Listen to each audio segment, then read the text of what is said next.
Hello toi. Bienvenue au sein du podcast Moonlight Tarot. Un podcast pour arpenter ensemble les arcanes et leurs secrets. Explorer nos profondeurs à travers leurs reflets. Sous le clair de lune, je te propose de créer ensemble un refuge. Un espace pour cheminer sur la voie de notre intériorité. Un moment doux et intime. Un instant hors du temps.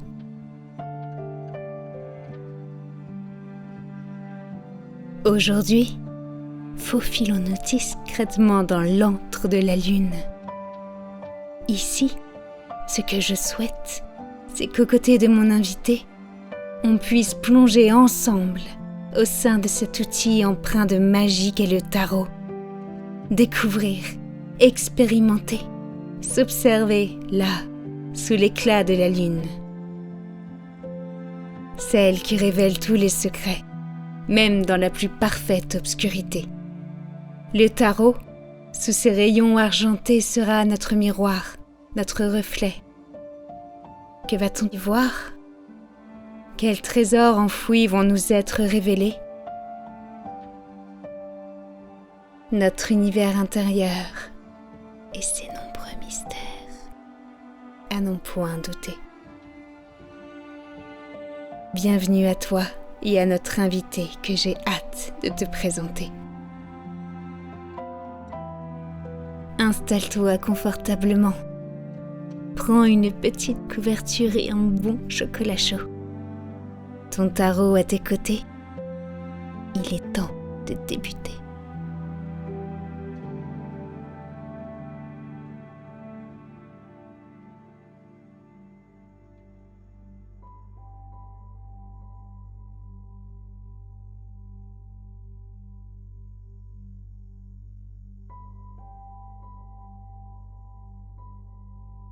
Hello Johan. Coucou Jessica. Bienvenue au sein du podcast Moonlight Tarot. Merci de me recevoir, je suis honoré et touché. Moi je suis ravie, en plus tu es le tout premier invité que je reçois et c'est un peu particulier pour moi parce que nos auditeurs ne le savent pas, mais voilà, tu es la personne qui m'enseigne l'astrologie, donc on a quand même une relation particulière et démarrer ce podcast Lune avec quelqu'un qui m'est cher, voilà, ça a d'autant plus de sens pour moi. Merci beaucoup, d'avoir Jessica. accepté. Merci infiniment. Et puis tu sais, en plus, tout est au commencement. Donc la façon dont tu commences, c'est ce qui va déployer l'énergie derrière. Alors, pour faire un petit récap, parce que c'est la toute première fois que je propose un podcast Lune, ça va se passer en 3 parties.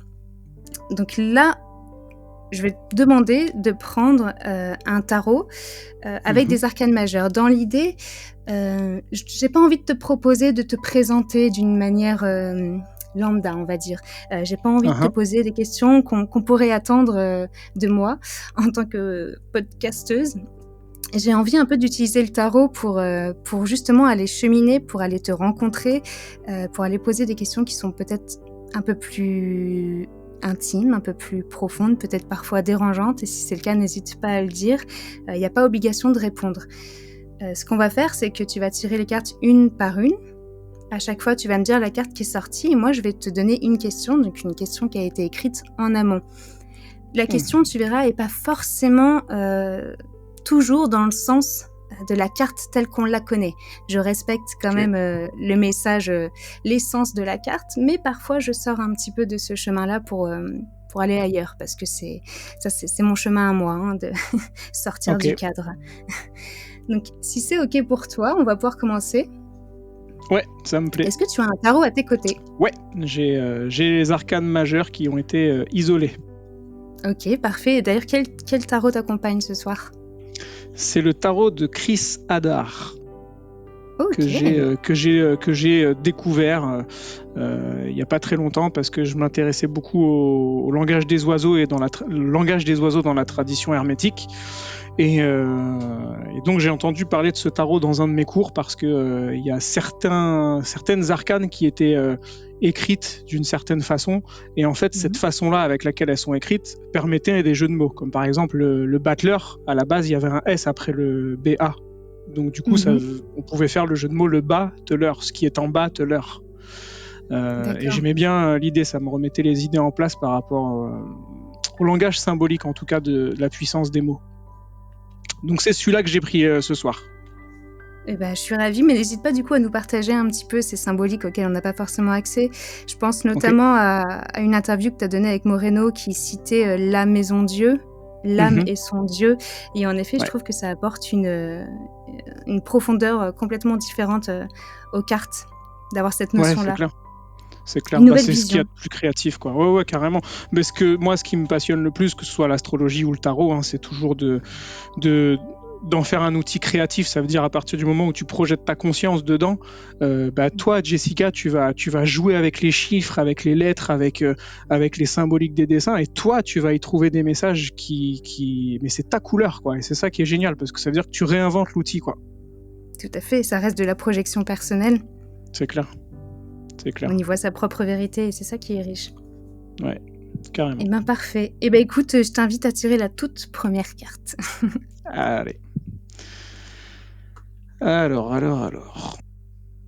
Ah bah tiens, l'arcane sans nom. L'arcane sans nom. Parfait. Alors la question pour l'arcane sans nom, ou aussi appelé la mort dans le tarot Rider-Waite, ce sera: quelle part de toi traverse et traverse encore chaque petite mort rencontrée sans jamais périr à son tour? Qu'est-ce qui demeure immuable malgré toutes les transformations et renaissances que tu as traversées? Waouh, m'étonne pas de toi une question comme ça. Bonsoir, bienvenue au sein du podcast Mouilla Tarot. Non, déjà, ça m'étonne pas du tout de tirer celle-là. Est-ce que tu veux bien répéter la question, s'il te plaît, Jessica? Oui, complètement, mais d'abord je vais répondre juste sur ce que tu viens de dire. Pourquoi ça t'étonne pas de tirer cette carte? Parce que c'est vraiment d'actualité, quoi. C'est vraiment l'énergie qui m'accompagne depuis plusieurs mois maintenant, mais ça va être inclus dans la réponse, quoi. Ok, parfait. Ouais. Donc je relis la question qui est: yes. Quelle part de toi traverse et traverse encore chaque petite mort rencontrée sans jamais périr à son tour? Qu'est-ce qui, en toi, demeure immuable malgré toutes les transformations et renaissances que tu as traversées?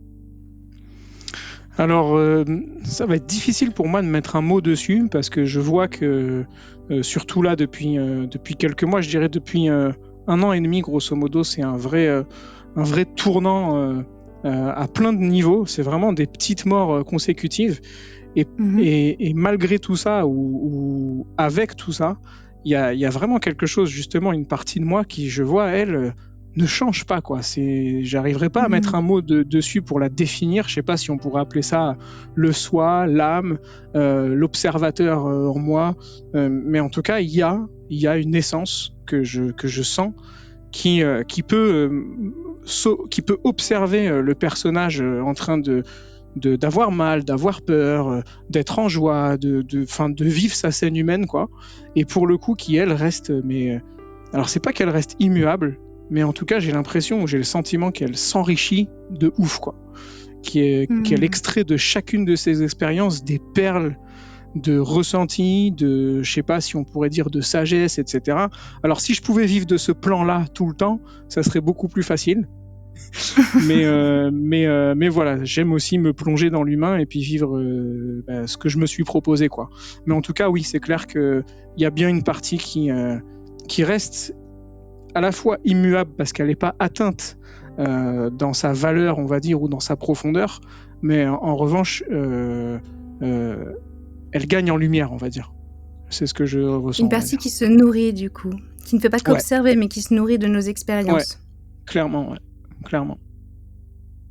Et c'est une partie que tu as déjà essayé de rencontrer lors de méditation, par exemple? Ouais.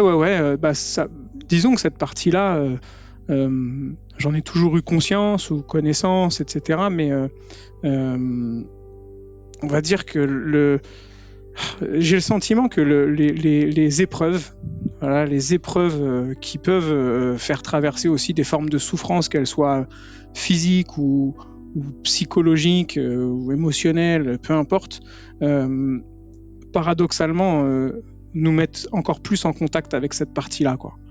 Et il est là le grand paradoxe, c'est que avant, j'ai l'impression que avant qu'il y ait des gros tournants là dans ma vie, que tout était fluide, facile, etc. Et donc j'avais une forme de joie à aller rencontrer cette partie immuable, mais une fois que les épreuves sont traversées, la façon dont on rencontre aussi cette partie immuable, on voit que tous les chemins mènent à Rome, quoi. Et que quelles que soient les expériences qui sont vécues, il y a autant de façons d'aller vers cette partie-là, quoi. Il y a mon chat qui approuve. Il est d'accord? Il est complètement d'accord. Apparemment, ça fait sens. Mais oui, je comprends parce que je pense que cette notion de, comme tu dis, de souffrance que l'on traverse, de petites morts, c'est aussi une manière de se délester de certaines choses qui peuvent du coup nous permettre de nous connecter plus aisément à cette part de nous. Tu sais, avant de pouvoir renaître, il y a quand même une phase de non-être, j'ai envie de dire, après un deuil. Tu sais, une phase où juste on dépose. Et lorsqu'on est dans cet entre-deux-là, entre la mort et la renaissance, on a besoin de cette part immuable et c'est là qu'elle ressort spontanément. Et je pense que c'est un ancrage. Ouais, c'est clair. Mais j'avais toi, tu sauras bien de quoi je parle là. J'avais un enseignant de théâtre qui était incroyable, qui, lui, quand je l'appelais le lynx parce que, en fait, il faisait monter l'artiste sur scène et puis il considérait qu'un comédien. Donc moi, le comédien, c'est exactement la métaphore de l'être humain sur la grande scène de théâtre qu'est la vie. Hein. Donc lui, il mettait le comédien qu'il avait en formation sur scène et puis il disait l'artiste ne peut pas être complet s'il n'a pas plongé aussi dans ses ombres, dans ce qu'il appelait ses fractures intérieures, quoi. Et il avait cette capacité vraiment à observer l'artiste devant lui et à rentrer énergétiquement dans sa structure et puis à lui dire un mot, une phrase, que les gens autour ne comprenaient rien du tout, mais lui, par contre, qui était au centre, d'un coup, il avait une émotion qui surgissait, qui était très certainement venue de ses fins fonds du subconscient et de son monde intérieur, et t'étais ébranlé d'un coup, quoi. Et lui, il me disait, mais plus tu vivras d'expériences dans ta vie, sur la scène humaine, plus ça enrichira l'artiste que tu es, quoi. Et l'être humain. Et tu vois, sur l'arcane sans nom, sur la mort, on voit, elle n'a pas de costume, quoi. Même plus sa chair physique. C'est... Complètement. C'est l'essence même, la structure. Il n'y a plus que la structure de ce qu'on... Enfin, la structure. Tu vois, les fondations, c'est clair. Si je puis dire. Bon, les os en même temps, c'est ça. Belle symbolique. Ouais. Bon, pas trop traumatisé avec cette première question. Non, ça me plaît. Prêt pour la suite? Allez. En plus, j'ai l'orage qui gronde, moi, derrière. Je sais pas de ton côté, mais ça rend tout ça très ça tombe bien magique. quand on parle des os. N'est-ce pas? Mais il n'y a pas de hasard. Je l'attendais, en plus, cet orage, si tu savais à quel point. Est-ce qu'on passerait pas à la prochaine question? À la prochaine carte? Ok. Donc, du coup, je mets de côté l'arcane sans nom? Tout à fait. Allez. Alors, suivante, c'est... L'amoureux. L'amoureux. Est-ce qu'il y a un petit message particulier en rapport avec le tarot, justement, que tu utilises? Avec le langage des oiseaux, est-ce qu'il y a... Oui, après c'est déjà une symbolique qui fait sens, puisque il y a l'amoureux, c'est... tu sais, à la base, le U et le V étaient confondus dans l'ancien... on va dire dans les lettres romaines, quoi. Donc le U et le V, c'était la même lettre. Et donc en fait, on a, quand on lit l'amoureux, on peut, c'est l'âme ou eux. Est-ce que tu choisis ton âme ou est-ce que tu choisis les autres? Mais aussi, est-ce que c'est l'amour ou les autres? L'amour pour toi ou l'amour pour ou le fait de vouloir plaire aux autres? Moi, c'est ce que je projette en plus en ce moment, tu vois. Donc oui, cette carte-là, avec ce langage, elle a déjà du sens. Eh bien, écoute, c'est en adéquation avec la question. Puisque donc la question que j'ai écrite, c'est: qu'est-ce qui t'a provoqué ce déclic qui nous amène à commencer enfin à se choisir soi-même? Ah bah sans hésiter, ma blessure fracassante à la jambe. D'accord. Est-ce que tu te sens de juste nous en parler un petit peu pour que les personnes qui écoutent, Oui, oui, comprennent le oui, oui, contexte? aucun problème. Moi, je suis dans les arts martiaux depuis que j'ai l'âge de 5 ans, donc j'en ai 35, bientôt 36. Et, euh, et donc, les arts martiaux ont vraiment fait partie de ma vie. Ça a été ma structure, tiens, vu qu'on parlait de structure juste avant. Mmh. Et avec un corps en mouvement tous les jours depuis que j'ai 5 ans. Et puis, l'année dernière, en juillet 2021, du coup, en pays Qatar, donc dans le sud de la France, j'ai grimpé à une tour, exactement la même tour que la Maison Dieu, Mmh. et exactement la même. Hein, je t'enverrai une photo même, c'est assez bluffant. Et j'avais perché mon drone au premier étage de cette tour, qui était à peu près 4 mètres, et donc j'ai grimpé de façon très impulsive pour aller chercher mon drone. Et en redescendant, mon bras a tétanisé, j'ai lâché, et donc il y avait des rochers partout en bas, et en reposant mon pied, le premier pied qui a posé, mon pied gauche, il s'est éclaté, fracture malléole, péroné, etc. Mais derrière, il y a eu des complications puisque après l'opération et les mois de convalescence, après 2 mois, on s'est rendu compte qu'il y avait un os qui était cassé dans la cheville, mais qu'ils n'avaient pas vu à la base et que la seule façon de le réparer, c'était de tout recasser et de faire une greffe osseuse. Et cet os s'appelle l'astragale. Donc, Mmh. et lui aussi, il a un très très beau message. Donc ça a été un très gros tournant parce que c'est la première fois de ma vie, depuis 1 an, que je suis limité physiquement. Il y a un vrai handicap physique qui me limite et, et qui m'a amené du coup à vraiment me poser des questions sur c'est quoi me choisir moi, quoi. Et alors, c'est quoi pour toi se choisir soi? Bah, c'est pas forcément facile parce que parfois se choisir soi, c'est aussi aller à l'encontre de codes sociaux, de codes culturels, de morale, de valeurs d'éducation qu'on a reçues. En gros, de tout ce que le monde ou la famille ou la culture dans laquelle on a grandi a voulu qu'on soit ou qui Mmh. nous projette encore un concept du bien et du mal.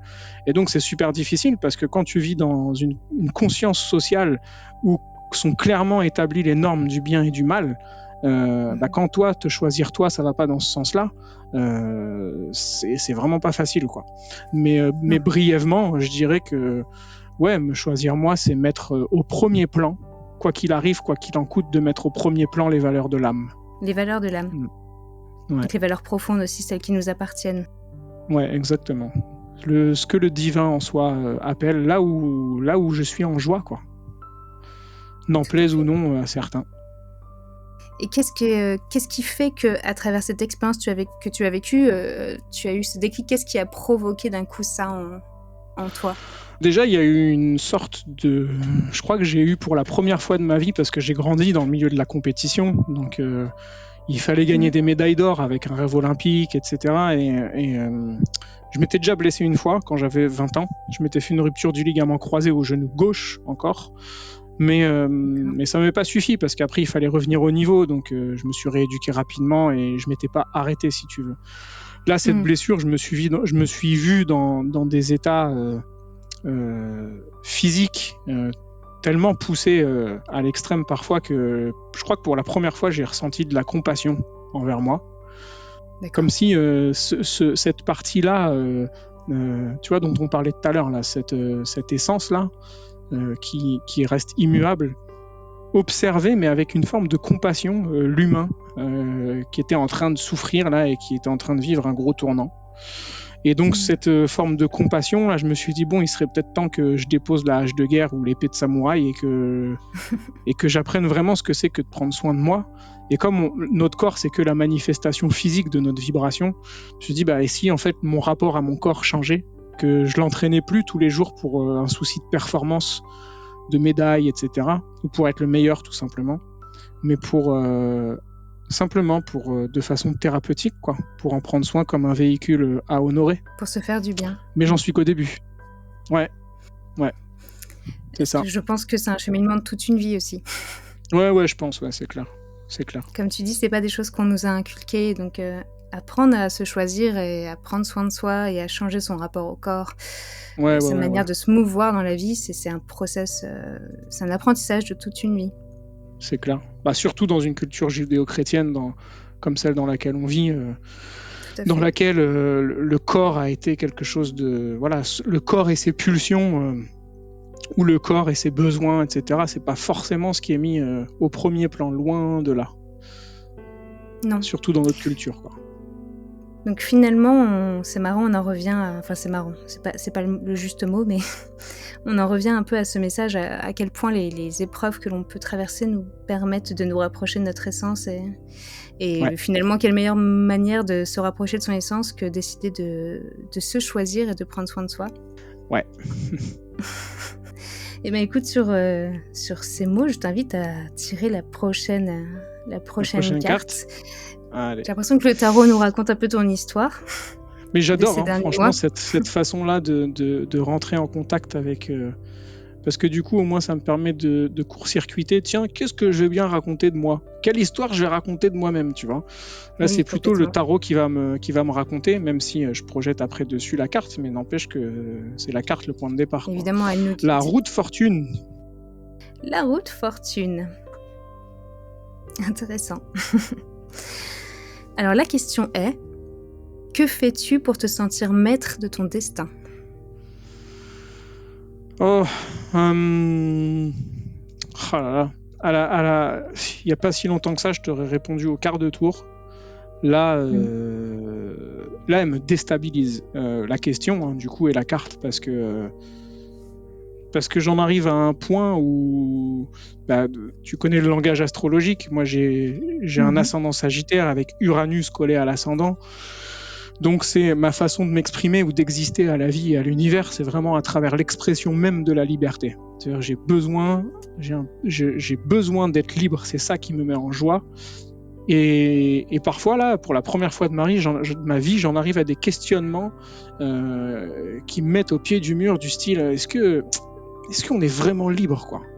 Je pense qu'il y a une part de liberté dans un champ restreint, mais qu'il y a des grandes lignes en fait avec lesquelles on a un rendez-vous ou des rendez-vous.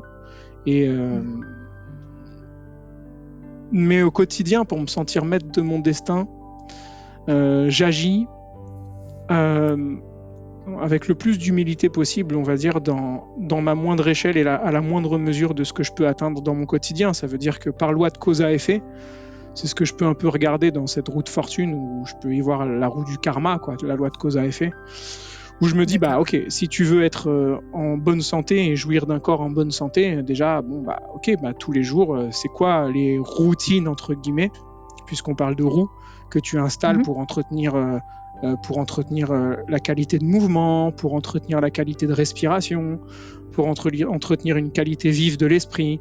Donc j'ai mes pratiques à moi, de ce qu'on appelle les katas dans les arts martiaux, mes exercices de respi, mes exercices de visualisation aussi pour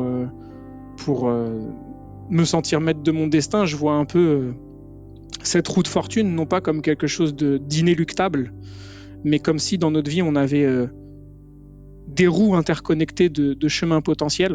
Par exemple, là, avec ma blessure à la cheville, je vois clairement l'endroit où je pourrais sombrer dans la peur et aller faire tout recasser par les chirurgiens. Et là, mon chemin de vie n'est pas le même que celui où je vais explorer le monde à la recherche de guérisseurs et de chamans pour aller traiter ce problème. Ça ne va pas être le même cheminement. Pourtant, le point de départ, c'est le même. Du coup, ce serait plutôt dans nos réactions face aux événements. C'est-à-dire que j'ai l'impression que tu es en train de me dire que ta croyance a changé, que finalement, il y a comme tu dis, de grands carrefours qui sont écrits auxquels on ne peut pas s'échapper. Et notre libre arbitre consisterait à comment je réagis, quel chemin je prends face à cet événement qui se présente à moi. Ouais, il y a un peu de ça. Après, je pense que, en fait, je le perçois vraiment comme un iceberg, avec la partie hors de l'eau qui va être ce qu'on va appeler à tort ou à raison la conscience, mais ce qui est immergé, c'est tellement plus grand que je me dis ça serait compliqué en fait d'être un être conscient. Ça veut dire d'aller consumer ce qu'il y a dans l'eau, ce qui est enfoui dans cette eau, pour augmenter le champ de la conscience. Mais or, pour l'instant, on n'en est pas là. Et cette partie immergée, elle a beaucoup plus de pouvoir que la partie hors de l'eau. Donc j'essaie d'en faire mon meilleur allié en tout cas. Et de pas la craindre. Déjà en étant à l'écoute des croyances que je nourris quant à cette partie immergée, ce qu'on appelle le subconscient, ou de penser que... Enfin voilà, déjà rien que d'être en accord avec le fait que l'univers nous veut du bien, quoi. L'univers conspire à ce qu'on soit en joie, à ce qu'on réalise nos rêves. Et rien que ça change tout le point de vue de nos expériences. Là où dans une culture judéo-chrétienne, on pourrait avoir tendance à penser qu'on est récompensé ou qu'on est puni, si l'univers ne veut que ce qu'on appelle du bien, en fait, tout n'est que une invitation à aller encore plus vers soi. Donc là, si je prends mon expérience, si j'ai eu à traverser cette expérience, c'est juste parce que j'étais pas capable autrement, à l'endroit où j'étais, que d'aller encore plus vers moi, que de vivre cette expérience-là. Sinon, on m'aurait proposé autre chose. Je comprends. D'aller, en fait, tout serait là pour qu'on aille de plus en plus à la rencontre de soi-même. Ouais. Et parfois, la vie doit nous bousculer un peu quand on s'entête à pas vouloir l'entendre.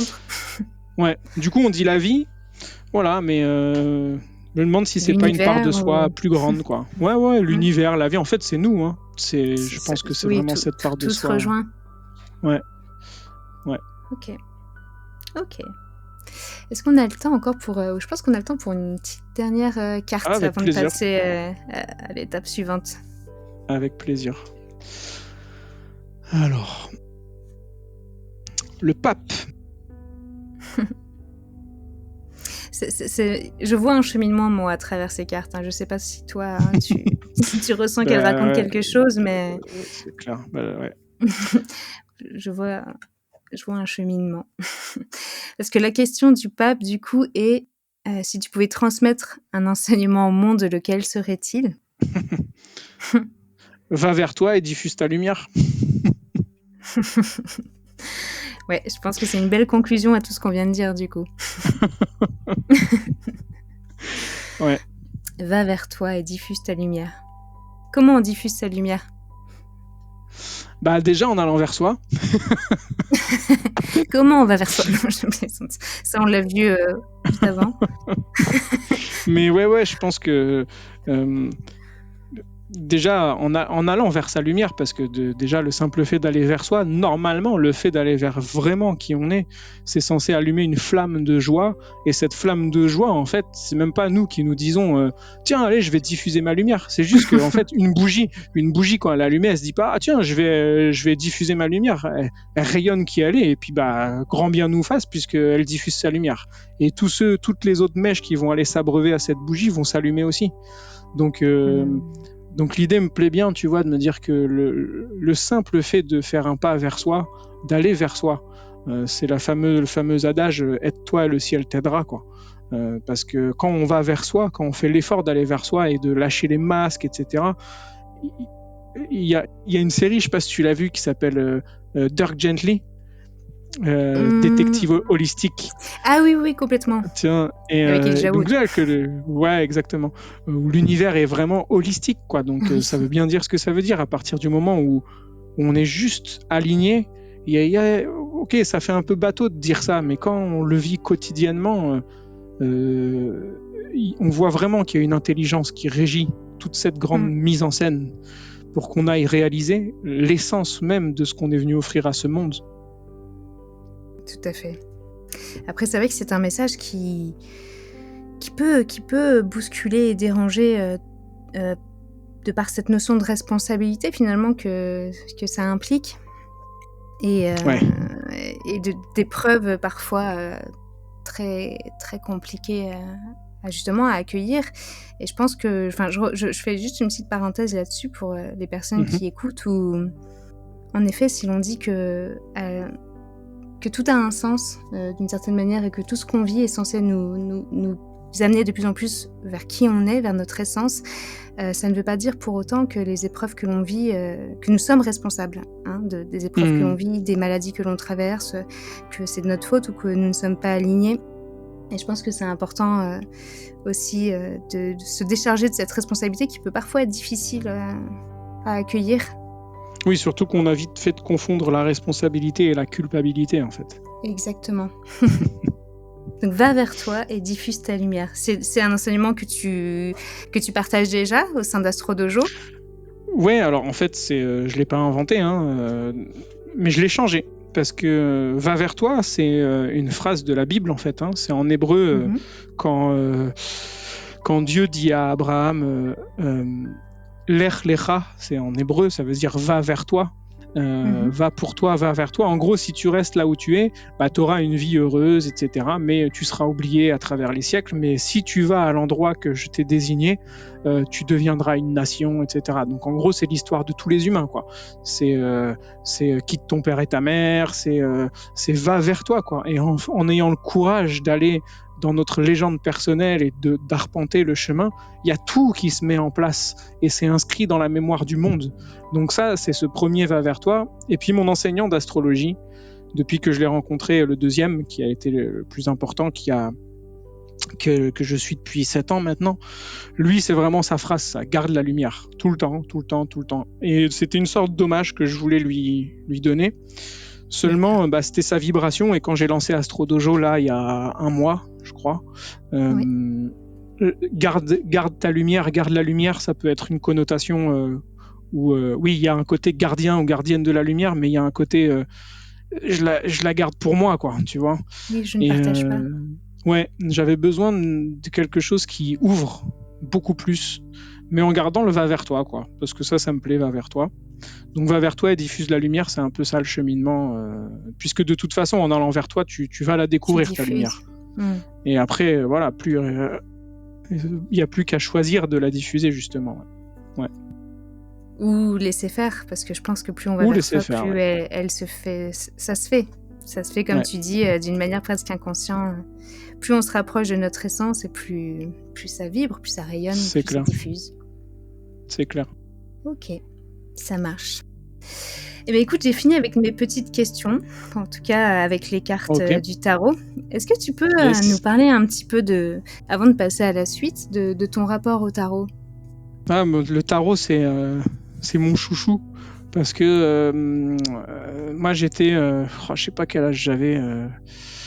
J'étais ado dans la chambre que j'avais chez mes parents, quoi. Donc, je devais avoir entre 17 et après mes voyages, on va dire mes 24-25 ans, je sais plus comment j'ai découvert Alexandre Jodorowsky, Mhm. que tu connais sûrement. Tout Et, à fait. et donc, j'ai commencé à dévorer ses bouquins parce que c'était vraiment une sorte de maître à penser, quoi. Même si j'aime plus trop l'expression, mais à l'époque, c'était ça. Ça m'a tellement, tellement, tellement fait exploser artistiquement au niveau de ma créativité. J'avais le sentiment de toucher à l'essence même de ce pourquoi j'étais venu sur cette terre en lisant les enseignements de Jodorowsky, en tout cas ses partages. Et comme il a fait un monument de travail autour du tarot, je suis tombé amoureux de cet outil et j'ai commencé avec ça. Et je l'ai fait pendant des années où je faisais des petits tirages à mes potes pour moi. Il m'a suivi pendant des années, puis après j'ai rencontré l'astrologie et Mhm. le tarot est toujours dans ma poche et je continue à l'étudier dans les coulisses, quoi. Mais si j'en ai besoin, par exemple dans des séances astro aujourd'hui où je sens qu'il y a un blocage, j'hésite pas à le sortir pour aller dénouer quelque chose. Mais il continue de m'accompagner. Ouais. D'accord, c'est un outil que tu utilises aussi. Ouais, mais c'est pas celui-là que je mets en avant en premier parce que l'astrologie est déjà j'allais dire bien suffisante, mais c'est pas le mot que je voulais donner. C'était surtout l'astrologie, c'est surtout à travers elle que j'arrive c'est à travers l'astrologie que j'aime projeter ma conscience pour voyager au cœur d'une personne. Mais parfois le tarot, je te cache pas que voilà, c'est aussi le kiff quand même. C'est un miroir qui est assez fantastique justement pour aller dénouer, comme tu dis, les choses, pour aller un peu plus dans l'inconscient, dans cette partie de l'iceberg qu'on ne voit pas. Donc c'est vrai que l'astrologie peut permettre aussi cette plongée sous-marine, on va dire, mais ça implique quand même d'avoir une certaine connaissance qui est nécessaire aussi avec le tarot, mais le tarot a quelque chose d'aussi de plus intuitif qui peut permettre à chacun de se projeter aisément. Ouais, je suis d'accord. Je t'avoue que ce que j'aime avec le tarot, et c'est un peu c'est un peu la chose qui me désole quelque part en astrologie, c'est qu'en astrologie, si t'as pas les coordonnées de naissance précises de la personne, date, heure, lieu, tu te retrouves bloqué parce que tu peux pas sortir ton support de travail. Alors que là, le support de travail, il dépend pas en tarot de coordonnées de la personne ou quoi. C'est ton outil, c'est tes cartes, et c'est elle qui va fabriquer son thème astral en quelque sorte, juste avec les cartes que tu lui donnes. Donc ça, c'est une valeur sûre, et c'est un vrai bonus avec le tarot, je trouve. Complètement. Et je serais curieuse de voir comment tu mêles un peu les deux. J'espère en avoir l'occasion un jour. Mais d'ailleurs, c'est vrai que tant qu'on en parle, tu me disais, alors juste avant, on échangeait avec Johan, et tu me disais qu'il allait y avoir un événement qui allait naître bientôt. Ouais. Est-ce que tu veux le partager ? Ouais, carrément, avec plaisir. On a fait un live avec... en fait, il y a une consultante, je sais pas trop quel mot donner, parce que une femme à qui je fais des séances astrologie depuis 3-4 ans, qui me disait depuis des années, mais c'est fou parce que tu sais, Alexandre Jodorowsky, il a eu un élève pendant une 20aine d'années, et il lui a vraiment tout transmis.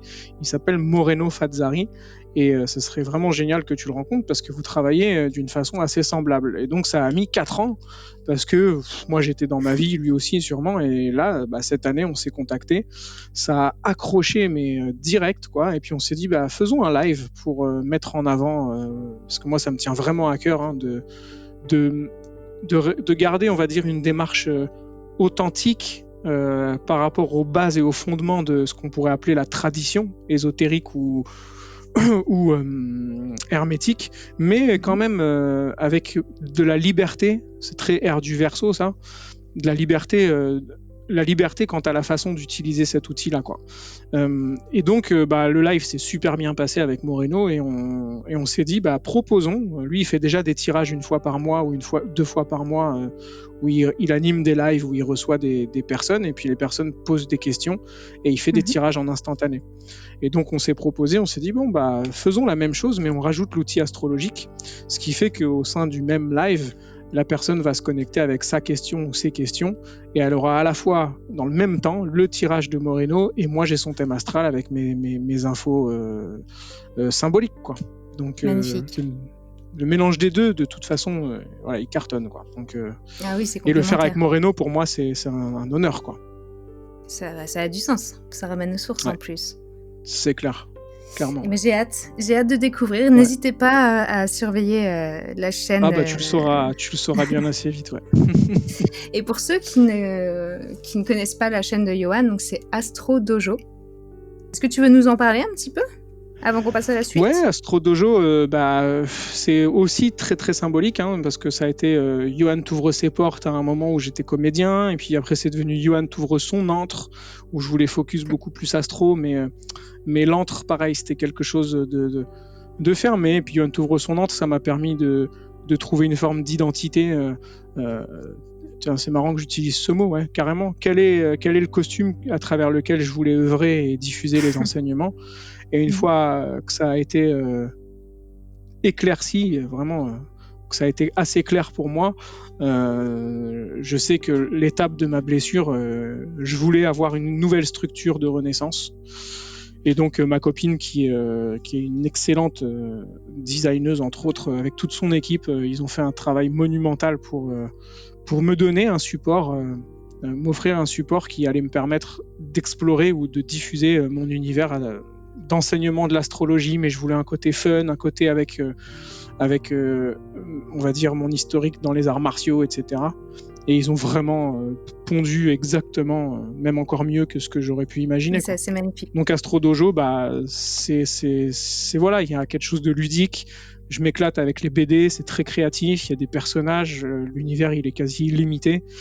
Et le fait que ce soit structuré, ça m'évite de partir dans tous les sens, quoi. Donc, et de cibler exactement ce que je veux transmettre en termes d'astrologie initiatique. Et le mot pour moi, il est vraiment important. Donc, voilà. Ok. Mais voilà, n'hésitez pas à aller sur la chaîne Astro Dojo pour en découvrir un peu plus. Et puis, une fois par mois, c'est ça à peu près, ce sera la fréquence. On aura la chance de voir un live donc avec Moreno autour du tarot et de l'astrologie. C'est ça, exact. Parfait. Super. Et ben, je te propose de passer à la seconde partie du podcast. Yes. Il nous reste un tout petit peu de temps, donc on va quand même aller... on va essayer de faire ça assez rapidement quand même. Je vais piocher une carte. Mm-hmm. Je vais demander un miroir, une carte au sein de laquelle on puisse se plonger tous les deux pour avoir une sorte de piste de réflexion, d'introspection. Mm-hmm. Est-ce que c'est OK pour toi ? Ah ouais, parfait. Ouais. OK, ça marche. Quel miroir le tarot souhaite-t-il nous offrir ce soir à Johan et moi ? Je vais utiliser le tarot Rider-Waite, le centennial bordelais. Et je mettrai la photo sur Instagram pour ceux qui souhaitent la voir. Oh, jolie carte. On reste sur une arcane majeure. Ok. Ah, le monde. La carte du monde. Hop, je te montre parce que c'est la version Rider-Waite. Toi, je sais que tu travailles avec le tarot de Marseille essentiellement, c'est bien ça ? Ouais. Yes. Qu'est-ce que tu peux nous dire toi déjà ? Quelle est ta conception de cette carte ? Comment tu l'aperçois ? Ça dépend sous quel angle, c'est-à-dire sous quel angle je projette ma conscience ou à partir de quel angle je projette ma conscience, mais je sais pas pourquoi elle m'a toujours, enfin je sais pas pourquoi, si un petit peu quand même, mais elle m'a toujours inspiré quelque chose de très christique dans ce qu'elle dégage, genre une vibration à la Marie-Madeleine, mais très puissante quoi. Et ça, c'est vraiment la vibration que cette carte-là m'inspire, quoi. L'énergie christique, mais qui en plus est tournée non pas à travers un archétype masculin qu'on pourrait projeter à travers Jésus, mais surtout là, à partir de Marie-Madeleine. Et pour moi, il y a vraiment une harmonie universelle qui se dégage de cette carte, quoi. Est-ce que tu peux nous en dire un peu plus pour les personnes qui ne connaissent pas Marie-Madeleine ? Alors, Marie-Madeleine, c'est un personnage mystérieux qui a été assez bafoué par on va dire, le contexte religieux, les différents conciles, les différentes... au fil de l'histoire de l'Église catholique romaine qui a décidé de ce que devaient être les croyances, de totalement rendre inaccessibles certains personnages, décider quels allaient être les évangiles, tolérés et ceux qu'on a appelés apocryphes, etc. Et Marie-Madeleine et le côté un peu alternatif qu'on a trouvé, c'était à travers le Da Vinci Code, il y a des années de ça déjà, où on a découvert c'est quoi cette histoire que soi-disant ce serait la femme de Jésus, etc. Mais Dan Brown, il a repris des travaux qui avaient déjà été faits, et puis même si c'est génial parce qu'il a réussi à populariser, à ouvrir les consciences, mais à mon sens, vraiment aujourd'hui, quand tu vas dans les écrits des Rose-Croix, qui ont, je pense, une des bibliothèques aujourd'hui les plus préservées, quelque part, dans les éditions Rosicrucian, on trouve vraiment des pépites par rapport à tout ce que j'ai pu rencontrer comme enseignement dans ma vie. Et ce qui se rejoint le plus, c'est que, de toute façon, Jésus, on l'appelait Rav, et Rav, c'est un rabbin dans la tradition hébraïque, et pour être rabbin, pour être appelé Rav, il faut au moins être marié et avoir des enfants. Tu peux pas être rabbin sans ça, quoi. Donc rien que de ce postulat-là, il y a de fortes chances pour que Jésus était marié et avait des enfants. L'Église l'a divinisé au point d'en faire un Dieu inaccessible, alors que c'était un humain comme tout le monde de son point de vue humain, mais grand initié, mine de rien. Et Marie-Madeleine, je pense que c'était une très grande prêtresse initiée à des connaissances diverses et variées, mais en tout cas en prêtrise Isiaque très certainement. Et elle a fait un travail remarquable. Je pense qu'elle est arrivée en France et qu'elle a diffusé les enseignements christiques, etc. Donc il y a un vrai... il y a de magnifiques choses à aller chercher du côté de Marie-Madeleine, ouais. Et qu'est-ce que ça t'inspire, toi, du coup, personnellement, si la carte est venue nous parler ce soir ? Comment tu mets ça en lien avec toi ? C'est le féminin sacré, quoi. Hein. Donc, moi, voilà, c'est en lien aussi avec ce dont je te parlais tout à l'heure, tu vois, le chemin du guerrier, les arts martiaux. Tu vois, les arts martiaux, c'est les arts de Mars, donc le masculin dans sa puissance. Mais il y a art aussi dedans, et art, c'est Vénus. c'est l'énergie balance. Donc c'est d'aller vraiment m'occuper du côté. C'est marrant, il y avait un enseignant d'astro qui me disait ça la dernière fois, que mon chemin, il m'ouvrait très certainement là à lâcher l'enseignant qui est dans sa partie yang, pour aller vers celui qui soigne et qui contribue à la guérison. Et là, c'est la partie yin, quoi. Et ça a fait vraiment sens, puisque de toute façon, mon corps me demande à être guéri et à être soigné là. Donc de toute façon, c'est dans l'énergie cette énergie-là que je suis invité à aller. Donc cette carte, oui, elle m'envoie un vrai miroir lié aux soins, au côté thérapeutique. Et voir, mais il faut se méfier du mot, hein. Je dis ça parce que c'est le mot qu'on emploie en astrologie. L'astrologie à caractère médical. Voilà. Ok. Parce que moi, à travers cette carte, là, tout de suite, j'ai l'impression... étrangement, là, tout de suite, je vois une sorte d'œuf autour d'elle. En rapport avec toi et moi, du coup. J'ai l'impression que c'est comme si on était en train d'éclore à nouveau, tu sais. C'est clair. Une sorte de renaissance, il y a... Toi, l'œuf, ça te fait écho, toi ? Ouais, moi je sens qu'il y a quelque chose qui émerge. J'ai vécu aussi personnellement d'une manière complètement différente, hein, mais une sorte de plein de petites morts, hein, déjà parce que ma vie entière a été bousculée. J'ai changé de ville, du coup j'ai tout changé. J'ai arrêté mes projets professionnels, je me suis éloignée de mes amis. Alors juste de Paris à Lyon, on s'entend, hein, c'est pas si loin que ça, mais ça a été quand même un énorme bouleversement dans ma vie. Et il a fallu un certain temps de gestation, et là en ce moment j'ai le sentiment que ça y est, je sors de mon œuf pour m'ouvrir de nouveau au monde, pour me montrer un peu comme cette femme sous cette carte, telle que je suis, complètement dénudée, parce qu'il y a eu un gros process de cheminement intérieur, d'introspection justement pour essayer de me rapprocher de mon essence. Lorsqu'on traverse des phases comme ça où tout se bouscule, tout ce qui peut nous aider, c'est nous-mêmes en fait, essayer de dire mais finalement qui je suis, à quoi j'aspire, qu'est-ce qui me fait du bien, qu'est-ce qui me met en joie, qu'est-ce qui me porte au quotidien, qu'est-ce qui me donne envie de me lever, qu'est-ce qui me nourrit. Et après cette phase d'introspection, un peu de gestation intérieure, l'œuf nous permet de sortir, l'œuf éclate et on éclot à nouveau. Et c'est un peu le sentiment, c'est un peu ce que je ressens, moi, c'est un peu ce que je ressens avec tout ce que je propose dernièrement, avec le podcast, avec le tarot que je fais enfin émerger aux yeux de tous, parce que ça fait partie de ma vie depuis quelques années quand même. Mais oui, j'ai l'impression que c'est une nouvelle naissance, et je trouve que c'est inspirant parce que la femme est dénudée. Ça prouve qu'on se rapproche plus encore de notre authenticité. Je ne sais pas si dans l'arcane numéro 2 de la papesse, si t'as un petit œuf derrière elle. Parce que moi, alors dans celui de Chris Hadar, je ne sais pas s'il y est, je ne crois pas. Mais en tout cas, sur celui de Jodo... Non, il n'y est pas sur celui de Chris Hadar, mais sur celui de Jodo, ouais, il y a un œuf. D'accord. Ce qui veut dire que ce petit œuf qu'on voit dès l'arcane 2 du tarot de la papesse, donc c'est-à-dire tout au début du tarot en fait, on arrive à voir ce qu'il y a dedans et ce qui est sur le point d'éclore à la dernière arcane, quoi. Et cette dernière arcane, tu vois, en anagramme, si on prenait le monde, en anagramme du monde, on a domaine, D-O-M-E-N, et domaine, il y a le dôme dedans. Donc dans quel domaine on est en train de s'installer, ou à partir de quel domaine on est en train d'éclore, et dans quel dôme, c'est quoi le dôme qui nous encercle. Et j'aime beaucoup cette vibration du dôme, quelque chose de la mère divine, tu sais. Tout à fait. Mais c'est marrant de savoir que l'œuf est là depuis le début. En même temps, la papesse, c'est celle qui sait. Et ouais. Il faut un petit cheminement avant que l'œuf puisse éclore. C'est clair.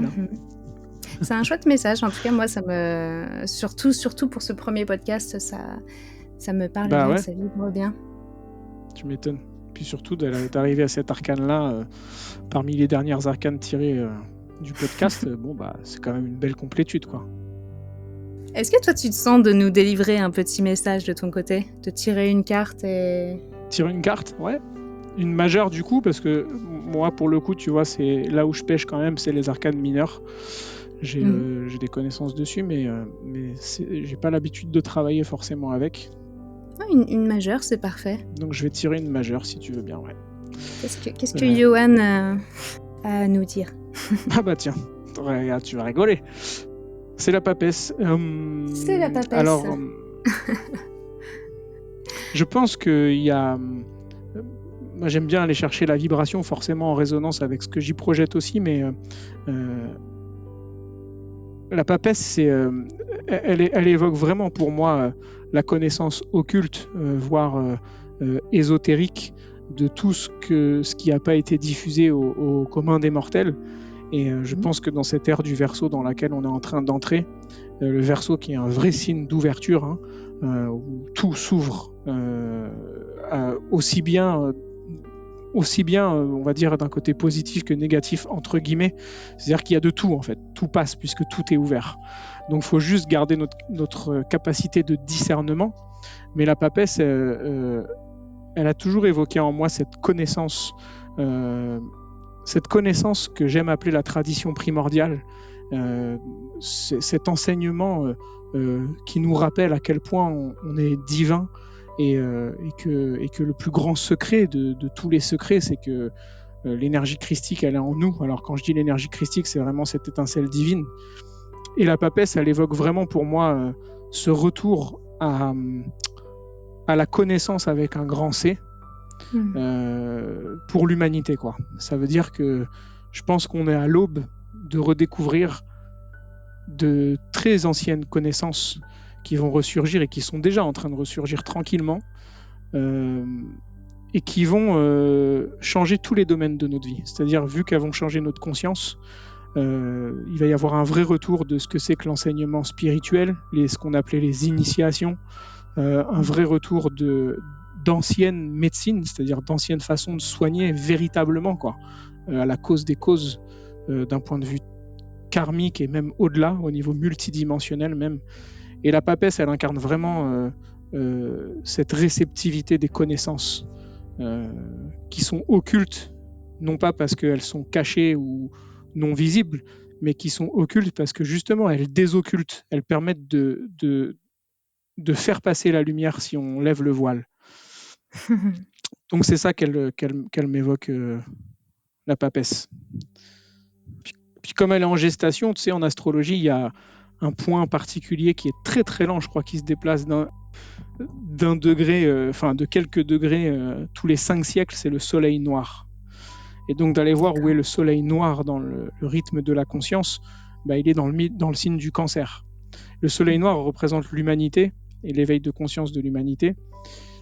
Et avec ce point-là, on pourrait très bien dire que l'humanité, elle est en gestation. En tout cas, notre humanité, qu'on la vit là, celle qu'on vit là, elle est en gestation. C'est-à-dire qu'on est vraiment une espèce encore bébé qui est en train de grandir à elle-même.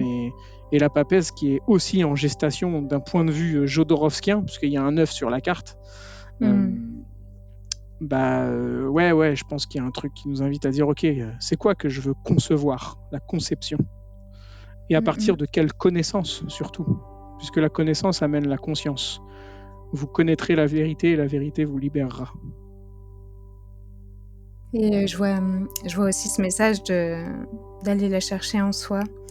Ouais. Je ressens vraiment une période durant laquelle on prend conscience justement que la vérité reste quelque chose qui est en soi et que les connaissances le sont aussi, si on part du principe que tout est relié. Ayez confiance, ça c'est mon message à moi personnel, mais ayez confiance en ce que vous ressentez, en votre propre vérité, en votre propre connaissance. Et pour moi, c'est le grand message, c'est la grande énergie du moment, c'est reconnaître en fait sa légitimité dans sa connaissance, dans son ressenti, dans notre manière d'expérimenter le monde et notre vie personnelle. Et c'est comme ça aussi que je vois la papesse. C'est celle qui sait, et il faut parfois lever le voile pour en prendre conscience, mais tout est là, en vous, en nous. Yes. Merci. Merci à toi, Johan. Je suis contente de t'avoir reçu sur ce podcast. Moi aussi, et franchement, c'était un vrai plaisir parce que autant, tu vois, c'est toujours un plaisir, tu vois, d'avoir un échange d'humain à humain, etc. Mais là, je trouve que ton podcast, il casse les codes, quoi. C'est-à-dire que c'est une nouvelle façon et j'adore. C'est une façon symbolique d'aller à la rencontre de la personne et j'adore. Vraiment, bravo Merci. pour le concept et ça demande à être vraiment, je pense, à être développé parce que ça évite à, à la personne qui est reçue d'anticiper sur ce qu'elle va bien Mmh. pouvoir raconter d'elle. Mmh. Donc tu nous prends au dépourvu avec des arcanes, donc bravo. Franchement, fallait le trouver et c'est cool. Ouais. Ça, c'est mon côté Verseau pour ceux qui ne sont pas au courant, je suis Verseau. Donc sortir du cadre, c'est ce que j'aime. Et je suis contente de Yes. t'avoir rencontré de cette manière-là aujourd'hui. Ouais, c'est clair. Moi aussi. Avec grand plaisir et avec joie. Est-ce que tu aurais un petit mot pour finir? Eh ben, ouais, il y aurait quelque chose qui sonnerait comme d'ouvrir les... N'hésitez pas à ouvrir vos perceptions dans un langage symbolique, parce que moi, ce que j'aime avec le langage symbolique, c'est que il enferme pas dans des réponses figées de ce qu'est la vie et l'univers. Et j'aime mettre en avant le fait d'accepter le grand mystère. C'est-à-dire d'avoir des questions, soyez pas flippés d'avoir des questions, même des questions existentielles qui réveillent des peurs, parce que c'est justement là qu'elle est la vie, quoi. C'est justement là, dans ce mouvement intérieur à la fois d'être dans la jouissance et de kiffer ce que c'est que d'être un humain, et en même temps, dans le même temps, et ça n'empêche pas l'autre, dans le même temps d'être terrifié par les peurs et tout ce qui peut être terrifiant dans le fait d'être un humain. Mais c'est là où elle est la vie, quoi. C'est dans ce truc-là qui se réveille dans nos tripes qu'elle est la vie. Et voilà, n'hésitez pas à aller là-dedans parce que c'est là où vous allez retrouver votre connexion profonde à la puissance vitale. Voilà. Merci beaucoup, Yoann. Avec plaisir, Jessica. Puis merci à tous ceux qui nous auront écoutés. Et encore merci de m'avoir reçu. C'était un honneur et un vrai plaisir. Et belle continuation à ton podcast. Merci et n'oubliez pas d'aller faire un petit tour sur Astro Dojo pour observer cette belle éclosion que Yoann nous offre avec beaucoup, beaucoup de générosité. Merci, à bientôt.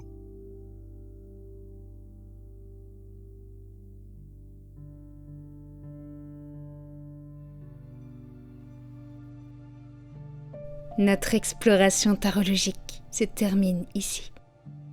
Merci à toi d'avoir écouté cet épisode. Bien sûr, chacun possède sa vision et sa vérité. Celle-ci est la mienne.